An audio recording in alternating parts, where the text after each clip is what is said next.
സ്വിറ്റ്സർലൻഡിൻ്റെ ഒരു കോർണറിൽ വന്നിരിക്കുകയാണ്. ഏറ്റവും എൻഡെന്ന് പറയാം. ഇവിടെ വന്ന് നിന്ന് കഴിഞ്ഞാൽ ഒരു പ്രത്യേകതയുണ്ട്. ഇവിടെ വന്ന് നിന്ന് കഴിഞ്ഞാൽ മറ്റു രാജ്യങ്ങളെല്ലാം ഫ്രാൻസും ജർമ്മനിയും ഒക്കെ തൊട്ടടുത്ത് കാണാം. ഇതാണ് സ്വിറ്റ്സർലൻഡിൻ്റെ ഒരു എൻഡ് അല്ലേ? അതെ. ഇപ്പോൾ നമ്മൾ നിൽക്കുന്ന സ്ഥലം എന്ന് പറയുന്നത് സ്വിറ്റ്സർലൻഡിൻ്റെ അതിർത്തി സ്ഥലം പോലെ പറയാവുന്നതാണ്.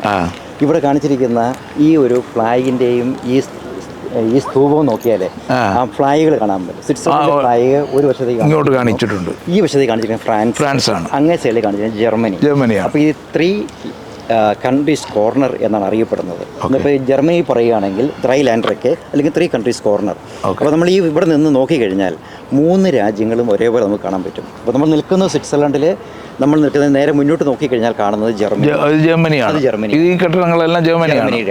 ഇനി ഇടതുവശത്തേക്ക് നോക്കിക്കഴിഞ്ഞാൽ കാണുന്നത് ഫ്രാൻസാണ്. ഇതെല്ലാം ഫ്രാൻസാണ്.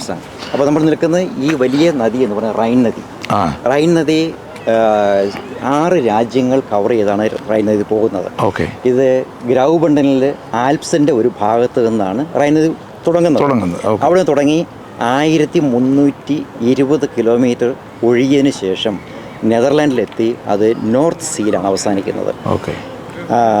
അതിൽ തന്നെ സ്വിറ്റ്സർലൻഡിലേക്ക് തുടങ്ങുന്ന ഭാഗത്ത് യൂറോപ്പിലെ ഏറ്റവും വലിയ വെള്ളച്ചാട്ടം ഈ റൈൻ നദിയിലാണുള്ളത്.